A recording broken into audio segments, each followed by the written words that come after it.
Ever since the university's inception, the departmental seminar has been a major institution. All members of the department meet once a week or every 2 weeks to listen to a lecture. In this third conversation with Nobel Prize winner in economics, Josh Angrist, it emerged that there is a great deal of variation in the way these seminars are conducted. I told him that when I was a postdoc at the University of Chicago in the mid-1990s, I once went to an economics seminar and I saw a fierce debate between the Nobelists Gary Becker and James Heckman. And I learned that the economics seminar culture is close to the clash of the worlds. With us in sociology, things are much calmer.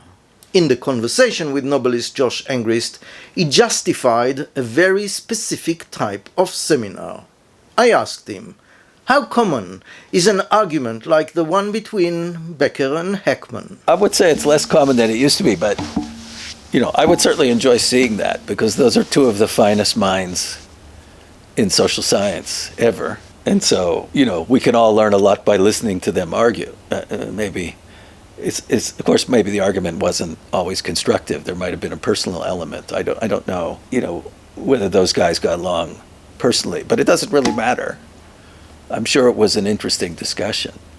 And it is true that in economics, the seminar culture is less forgiving and less, when I go to seminars in other disciplines in the social sciences, everybody kind of lets everything slide and nobody is ever challenged. And I don't like that very much. And I think, well, this is just a waste of time. The guy kind of is sometimes really is reading the paper. But it's as if they're reading the paper and there isn't much discussion. But what's the point of the seminar? The point of the seminar is not just to listen to the speaker. Because if it's just to listen to the speaker, I can listen to a recording or I can read the paper. Even better, I can read the paper at my own pace and make notes and so on. So the value of the seminar is the give and take.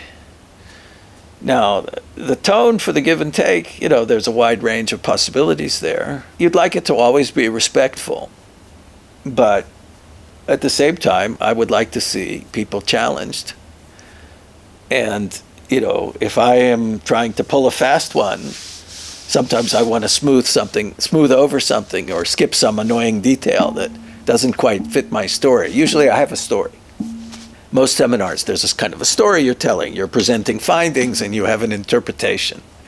And almost always it's a little messier than you make it seem. And so a good audience will challenge you and then you'll either have to own up to that kind of not working out, or you'll explain why that's not that important, or you'll say, okay, I need to go back to that. But you'll be challenged and you'll make notes and you'll go back to your drawing board and your computer and you'll think harder. So I gave a seminar in the Hebrew University Department of Economics on Wednesday this week, and I presented a new paper, and the paper is about the effects of cancer screening on cancer rate, the likelihood of getting cancer. It's colonoscopy screening, which is not very popular, so people are reluctant to do it. And there's randomized trials examining the benefits. Anyway, I'm arguing that there's some econometric methods that make the trial results stand out and make them clearer, and that we're losing out by not applying these trial results. But I got a lot of good questions from the audience, including some things I hadn't thought about, like how do we know whether the control group got cancer if they didn't actually get colonoscopies? And I realized when somebody asked a question, I'm not actually sure. How do we know? Maybe we don't know, in which case the data are not very good and my story doesn't hold water. So I was challenged and I took the point. And the person who made the point should get credit for it and will get credit for it in the eyes of their peers. And that's part of the game in a seminar. There is an element of point scoring. If you make a good point, it's to your credit. It shows that you're smart. It also shows the speaker that you're paying attention, which is flattering to a speaker. The worst is when nobody says anything. That's the worst. That's a bad seminar. Because it either means that people are in their phones or they're asleep. So you'd like to have a lot of back and forth. Now, economics historically has had a culture where maybe there was a little too much point scoring. I don't know. That's what some people say. Younger people in particular seem worried about that. I'm not so worried. I've had some very, very difficult seminar experiences. In fact, when I first got my PhD, I got my PhD from Princeton in 1989. And, I was a young buck and I thought I was something. And I went around, I was on the job market where you go around to schools and you give talks and you present your thesis research in the hope of being offered a job. Well, I gave a talk at MIT and I thought I was something. And they set out to show me. They showed me where the fish pisses from the point of view of the econometrics of the work I was doing. Well, I did not enjoy that. I felt humiliated, but I never forgot it. I didn't hold it against the people who did it for more than 3 or 4 years. And now it's 30 years later. So mostly in the past. And now I'm on good terms with those people. But the most important thing is they were right. The points they made were right. And I was too cocky.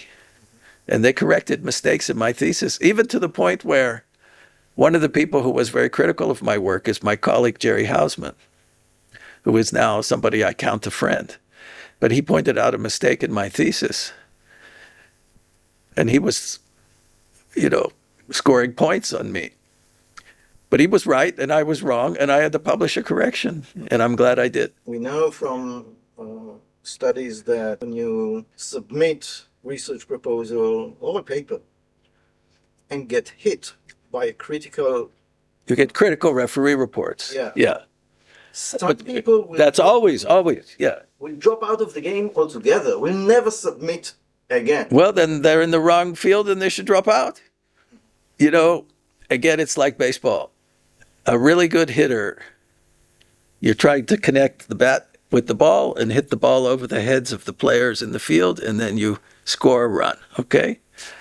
Most of the time, you swing and you miss. And if you do that 3 times, you're out.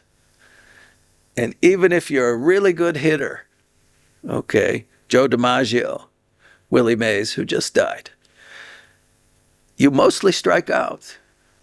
Mostly strike out. A good hitter only gets on base 30% of the time.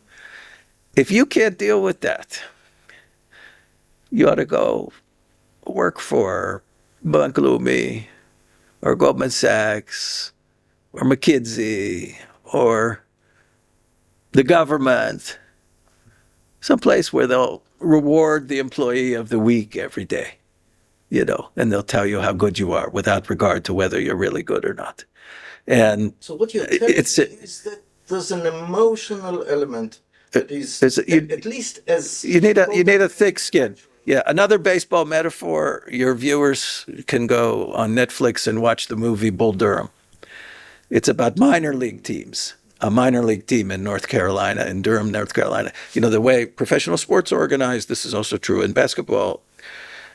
Basketball teams, you kind of play first for college and then you play in the NBA if you're very, very skilled. So in baseball, you play for a little town. And then if you're very good, you get drafted to the major leagues. And there's this very famous line in Bull Durham where an aspiring pitcher, and somebody says, there's no crying in baseball. If you're going to go and every time somebody gets a home run off of you when you're a pitcher or you strike out, and that's going to reduce you to a tearful mess, you better go find something else. It's not going to work out for you. I tried to get that message to my students. Now, it's increasingly difficult because we're inclined to support our students emotionally these days. But the truth is that academics is a competitive sport. And anybody that tells you otherwise is lying.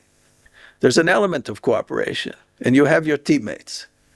But you aspire to be first, and you aspire to be best, and you aspire to be right. And sometimes you'd like the other guy to be wrong, and you're going to correct it. Sometimes you're publishing a paper, and the value of that paper is to overturn an earlier belief.